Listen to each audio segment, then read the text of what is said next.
Welcome back to Cyber for Hire, the Managed Security Podcast. We just spoke to Chris McCurdy at IBM Security on the topic of setting scope limitations with your external pen testers and red teamers. If you missed it, I strongly encourage you to watch. Up next is our featured MSP industry news topic, presenting our big idea in business. Is the MSSP model the wave of the future?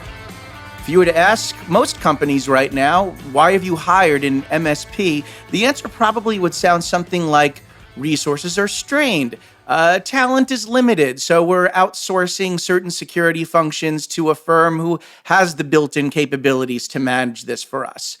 But Ryan, I know you personally believe that this is more than a convenient economics decision or a personnel decision. You actually believe this is becoming a must-have go-to model for all organizations, the next logical evolution in the industry's approach to solving security. So let's discuss, and let's start with the obvious first question. Why do you feel that way, Ryan? Great setup, Brad, and a terrific topic here for us as we launch the conversation around cyber for hire. This is not an accidental focus for us. We're here because we believe that where the industry penetration or the adoption among end user organizations of MSSP services, today that factor sits somewhere between 5 and 10%. If you go to the enterprise, to the mid-market, to the SMB, the numbers are a little bit higher at the enterprise level, and they scale down as the size of the organization does as well. That's not nearly high enough. And it's not just a question, as you point out, of us being in a convenient acceleration period based on really short staff and talented resources and the economics of maybe we need a few fewer headcount inside of our organizations. I will put it down to a principle that I refer to as mandatory but not core. And what I mean by that is there are certain activities across organizations where we do them because we must, but it's not actually why we are in business, right? There are things at law firms that are to do with marketing, and they probably outsource those activities. There are things at marketing firms to do with legal and contracts and the liability questions that we might find ourselves in our regular business operations. It's incredibly rare to find a marketing firm that employs a lawyer or has a full-time legal department, even in the largest organizations. Mandatory but not core is the idea that says you are not okay if you don't do these activities. But the more time and energy you spend doing these activities, the more distracted you become from why you are actually in business. And cybersecurity has matured to that point of mandatory for all of the customer organizations. It's not just a nice to have. It's not just one of these things where, to be good if our clients were good at cybersecurity. You can't be in business anymore from today going forward unless you have a plan and a resource for solving the question, or at least addressing the question of cybersecurity. And yet, based on complexity, based on scope, based on just the raw volume of challenges that we deal with, it's gotten to the point where it just doesn't make economic or structural operational sense for end user organizations to build up all of that expertise internally. The way I look at it, and Brad, I'd love to hear your thoughts on this as well. The way I look at it, we started providing managed services when technology became not just a nice to have, but a really necessary part of our operations. We've evolved to add security as one of those managed services, but only 5 to 10% of end user organizations are actually taking us up on this offer so far. My projection is that in the next 3 to 5 years, you will see an increase on the order of 5-fold. We will achieve somewhere around 50% penetration as we get 3 to 5 years into the future. Your thoughts on the how and the why as we look at the evolution of the model? Well, what I would say, Ryan, is that if we were to dig deeper into the premise that you're, providing here, I could see a scenario where you have organizations that maybe say we're still going to reserve this core functionality to our core IT security team, but we do realize that we are going to have to farm out some other secondary responsibilities to an MSSP, which maybe we wouldn't have previously done, but with things getting so complex, that does become necessary. So I would wonder, Ryan, do you feel like there are certain security specializations that will be more likely in the future to be farmed out to the MSSP side? And will there be certain core functions that you feel like organizations will more likely hold on to and say this remains our territory? See, that's a terrific point. All or nothing is rarely a very good way to approach any question in business or in life. And it's certainly true in this situation. All in or all out is probably not the sharpest approach to this kind of strategy. I would argue that there are going to be certain things that we want to keep as core, and that probably focuses on things like DevSecOps when we're writing applications and we are ensuring that the code we produce is itself inherently secure and not just testing the systems that it runs on. Product development probably fits within the core category and will into the distant future. That's something that if I can't build a product that customers like to use, I won't be successful in business.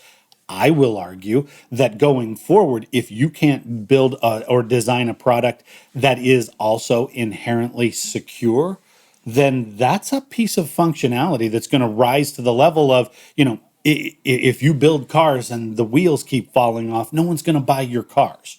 Well, if you build cars and they are not IT secure, people are not going to buy your cars, right? Again, it's not going to become a secondary thing. So that stays within the realm of product development, core to your essence as an organization.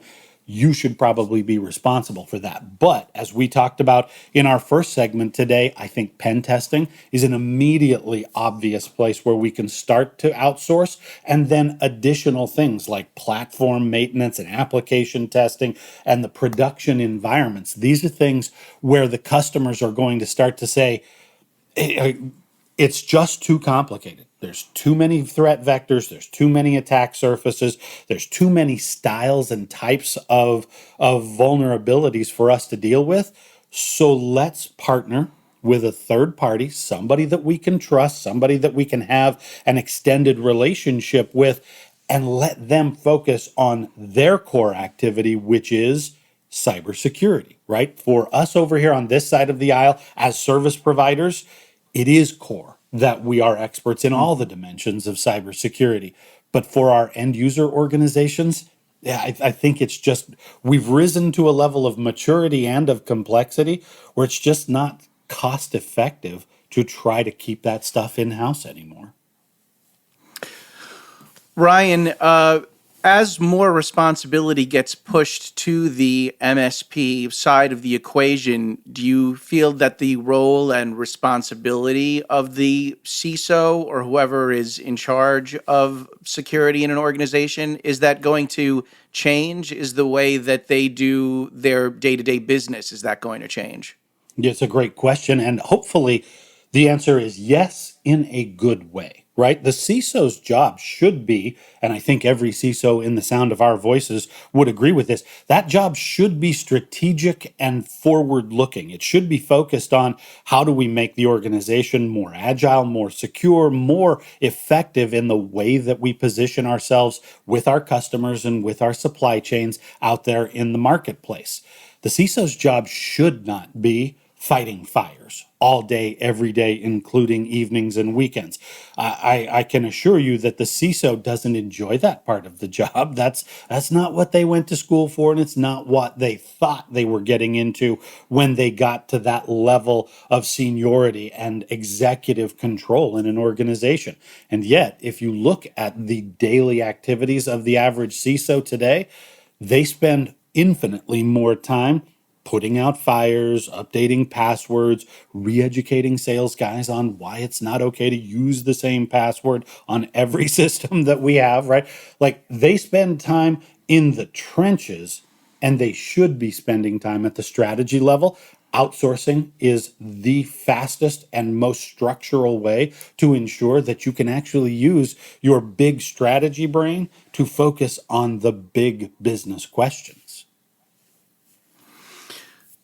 Is there a devil's advocate side to this argument, Ryan? There might still be some companies that right now would firmly say we don't need an MSSP. I mean, I was even just recently speaking with some folks with, Walmart, just asking them, do you outsource any of your security right now? I know they have a large global technology services division. Does that cover everything? Do you farm anything out? And they handle almost everything internally. Now, obviously, they're a huge, giant organization with far more resources than most organizations would have.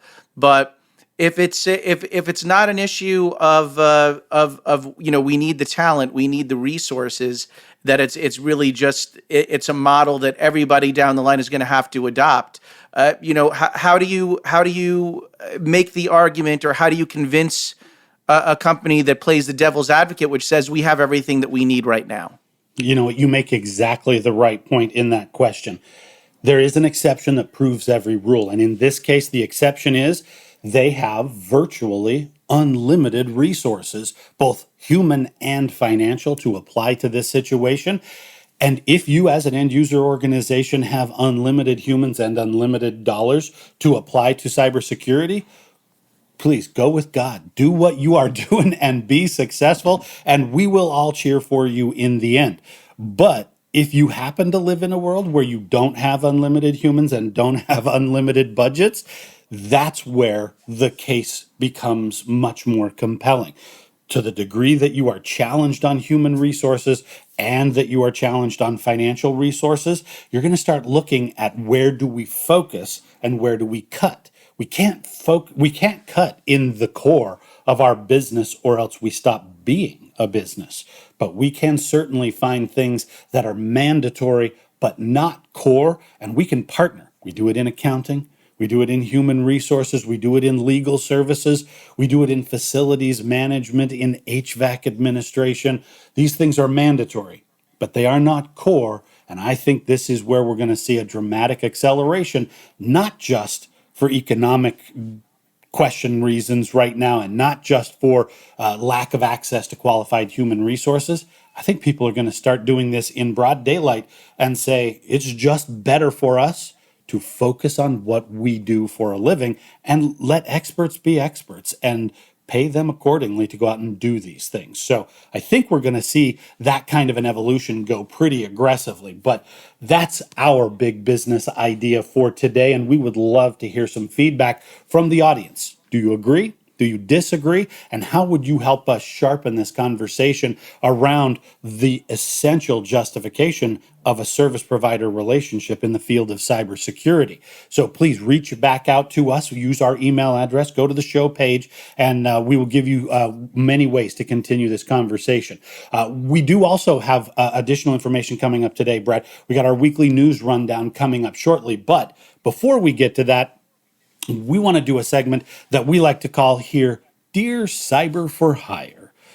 This is an advice column, and as you might get from the tone of my voice, we're going to kind of insert ourselves in between the relationship of the service provider and the end customer organization. And we're going to play marriage counselor for just a little bit, because we've heard a lot of really compelling stories. Now, sometimes these relationships are brilliant and they last forever, and other times they go sour. And when they do, you might need to come to a counselor like us and get a little bit of feedback on what you might do to make things go a little bit more effectively. So, Brad, we're going to present a scenario here that may or may not have been lightly edited for clarity for our show, but it's absolutely a real world scenario that a lot of service providers deal with. If you wouldn't mind, set us up with our first inaugural Dear Cyber for Hire letter. Gladly, and I will try to read it in my most dramatic voice possible. Please do. Dear Cyber for Hire, help! My MSSP and I are no longer on speaking terms. At least it feels that way, because my services provider's 24/7 customer service support line is anything but. After a certain hour, I'm helpless to reach a live agent over the phone and must instead resort to live chat. And even then, the wait for a response takes too long when I'm experiencing a serious service issue. Don't I deserve better?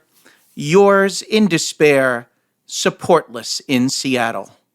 Ryan, your thoughts? Is this a common problem? It is a common problem, and the customer absolutely does deserve better. Think about it like this. If providing 24/7 coverage were easy or fun or inexpensive, everybody would do it, right? It would not be a rare activity, and customers might actually keep that responsibility for themselves. But covering things at midnight, on a weekend, on a holiday, that's not easy, that's not fun, and that's not inexpensive. And that's why they outsource this responsibility. Now, as technologists in the field of cybersecurity, we tend to be guilty of a few things, right? One of them is that we like to drink our own Kool-Aid. And by that, I mean, we think technology can solve almost every problem out there. That's why we do this stuff for a living. As a result, very many service providers are finding themselves deploying more automation, more tools, and more systems for coverage on off hours. Right? That's not the only place of automation that we're applying technology tools, but it is an increasingly common way of reducing the cost of operation for the service provider and still providing some sort of service and chat back and forth. I'm here to tell you, this is a place where we go a step too far by deploying technology systems. Our customers, think about it this way, Brad. Our customers do not reach out to us for fun. They are not calling us when things are good. They are rarely ever going to pay attention to the support line of their MSSP when everything is rosy. They call us in crisis. They call us when things have broken, when they've been penetrated, when the literal forest is on fire in their environment. That is not a time that I want to hear from a chat bot. I don't care, quite frankly, how easy it is to deploy these systems, how intelligent the machine learning might get around language processing, and how big the FAQ segment is that we can put into our database. There's a time and a place for that kind of technology, and it is not when my hair is on fire. That's something that we need a real human. Now, you can tell me, right? There are times I've had purely 100% chatbot exchanges, and I've come away from that exchange saying, that was perfectly fine. I enjoyed it. I got the answer that I needed. Didn't need a human. Thank you very much, technology. But not in this case, no matter how much more cost effective it could be. Your thoughts, Brad? Well, I would just say that the question becomes: is there a quick fix to this? Is there a long-term fix? What would be the best practice that that a security services provider could turn around and make a human voice more acceptable, not a robot? Because you're absolutely right. You really want to speak with somebody who is intimately familiar with your case, and you actually feel like you're getting VIP attention, and so that's really the question in the end, right? So I mean, what would you recommend in terms of, is there a quick fix? Is it more of a long-term fix? I think it is a business fix, not necessarily a technology fix. If we promise to our customers that we provide 24/7 coverage, then that means 24/7 human coverage, means we need a human to work the graveyard shift, and it means we need to charge appropriately for those kinds of resources. They are rare. They are of a high level of urgency when they are needed in those off hours. And whether we address that with follow the sun outsourcing or remote resource deployment, right? You can have people on the service provider team who are in different time zones and able to work natural hour shifts and still provide the coverage in the graveyard shift that's resident for the customer. But it comes down to make sure you actually mean what you say when you promise these value propositions to customers. If you say 24/7, you better mean 24/7 human and charge for it accordingly, because don't give that stuff away for free. That's not the same as, like 2 o'clock on a Wednesday afternoon. All of us have a technician available to support the customer at that point in time. When it gets urgent in the middle of the night and on a holiday eve, that's when it's important. So charge extra. All right. Well, then there you go. I mean, that's the prescription to hopefully mend this marriage. Hopefully, our listeners have learned from this and don't make the same mistake. And remember, if you have been struggling with your managed security services relationship, whether you're the user or the provider, we want to hear from you. Please write us at cyberforhire@cyberriskalliance.com, and we might very well use your letter in a future episode. In the meantime, as any security practitioner can tell you, there's no shortage of headlines filling up the cyber news feeds every single day. So we wanted to highlight a few important news and research items from the always busy cyber news cycle that we curated just for you. We proudly present to you the security detail. Let's jump right into it, Ryan. First headline, a new survey from McKinsey reveals a total addressable global market opportunity of $2 trillion for cybersecurity solutions and services. Your thoughts? Trillion with a T. Now, total addressable market calculations, I think, are always a little bit suspect because marketers like to make us believe that there's always an unlimited opportunity to grow. But in this case, I think it is absolutely instructive. The total global vended market for cybersecurity solutions, in other words, total engagements for products and for services, in 2021, that marketplace was about $150 billion. When we look at the need for customer solutions, when we look at the potential financial impact of these problems, we find a total addressable market of $2 billion. The gap there is what we really ought to be paying attention to. If it's 10x, what that means in pure financial and tactical terms, that's why we are trying harder, working better, providing more capable cybersecurity services than ever before, and yet we are still more vulnerable than ever before. It's because we haven't unlocked all of that market opportunity and convinced our customers of the business outcome value of spending this much money. There's a lot of work to do. So we will come back to that market opportunity in a future story, I am sure. But let's move on to our next headline. Mondelez International reached an out-of-court settlement with Zurich American Insurance Company, which had originally denied payment to the snack company following the 2017 NotPetya ransomware wiper attack. Brad, thoughts on this settlement? Read the fine print of your insurance contracts, understand the exclusionary language.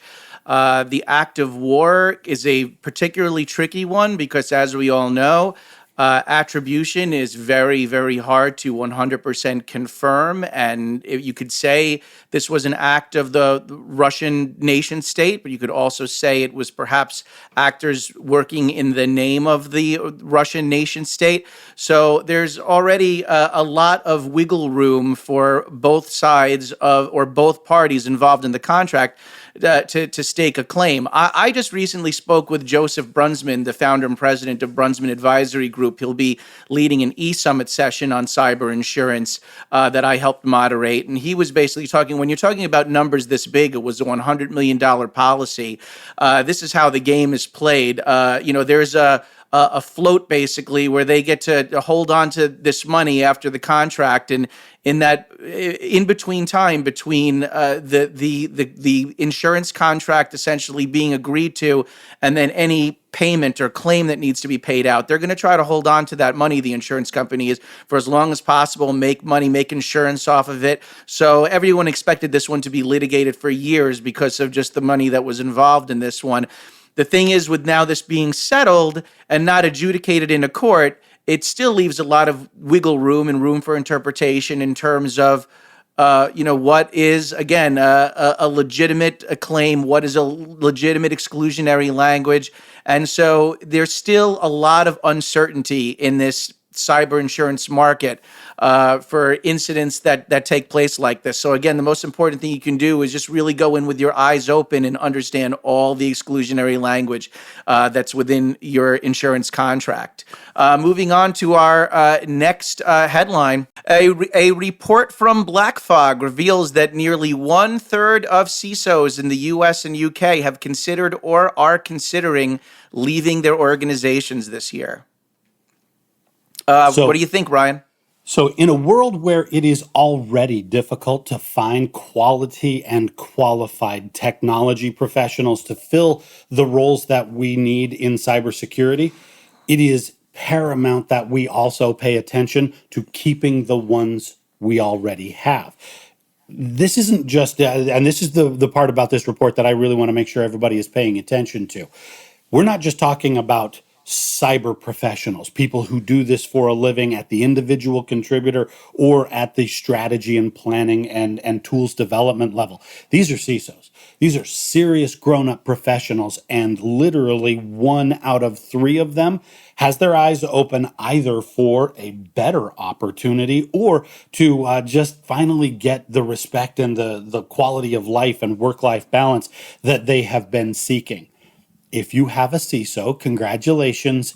It is absolutely mission critical that you make sure that human is happy, that they are not overwhelmed, that they are not too buried with all of the difficulty of the job, that we're giving them the resources they need, and that they indicate out loud, face to face, on purpose, that they are happy and content here and they want to stay.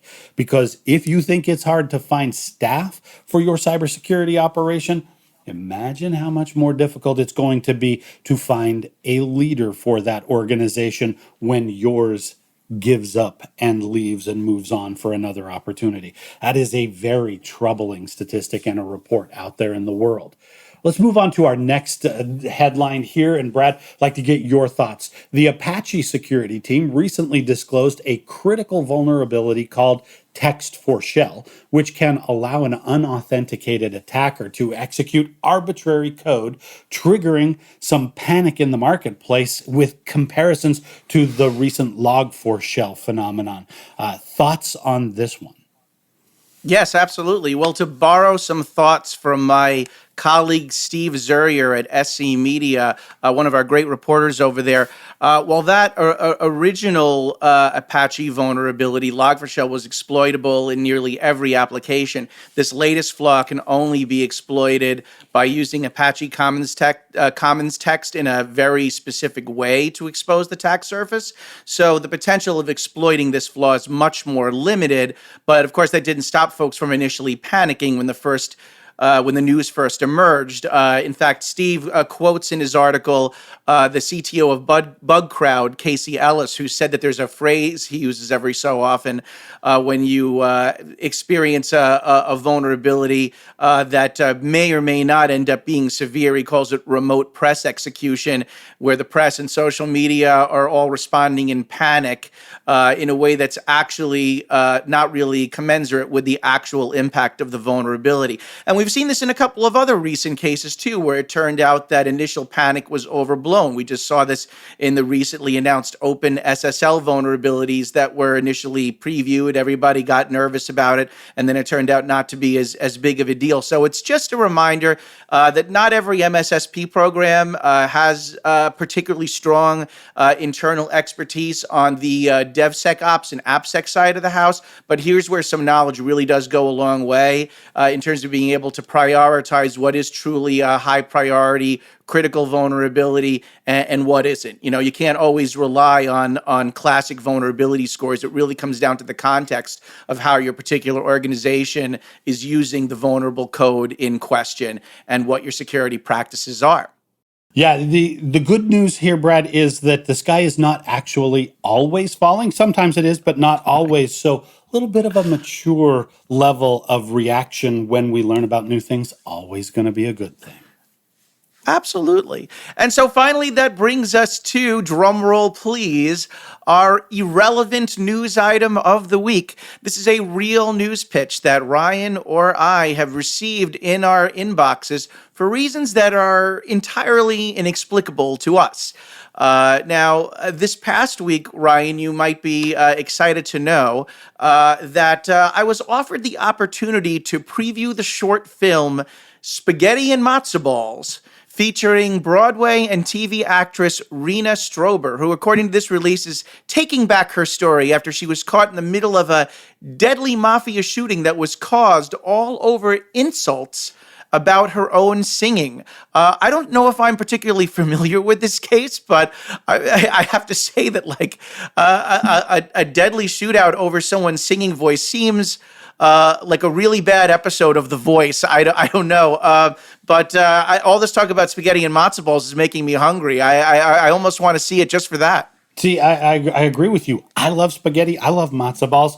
But I can't imagine how bad somebody's singing would actually have to be in order to cause actual gunfire. That's that is a new low in terms of a critic review of your singing skills.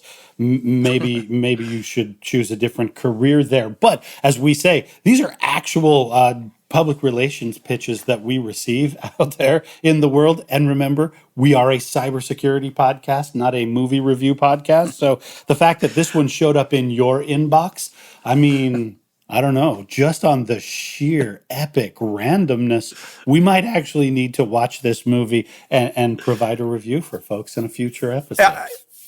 I mean, isn't there always the temptation to invite the person on to the show, like invite Rena Strober onto the show and just start peppering her with cybersecurity questions? She has have no idea what's going on. But I mean, it would just be great to just like, hey, you offered it to us, so here you go, Reno. What do you think about cybersecurity? And could you please sing your answers? That would be even better. For absolutely. All of us. You're obviously very familiar with the underground crime scene, so we could talk about some dark web, but I don't know. I don't know if she's necessarily going to be game for that, to be honest with you. But we could try.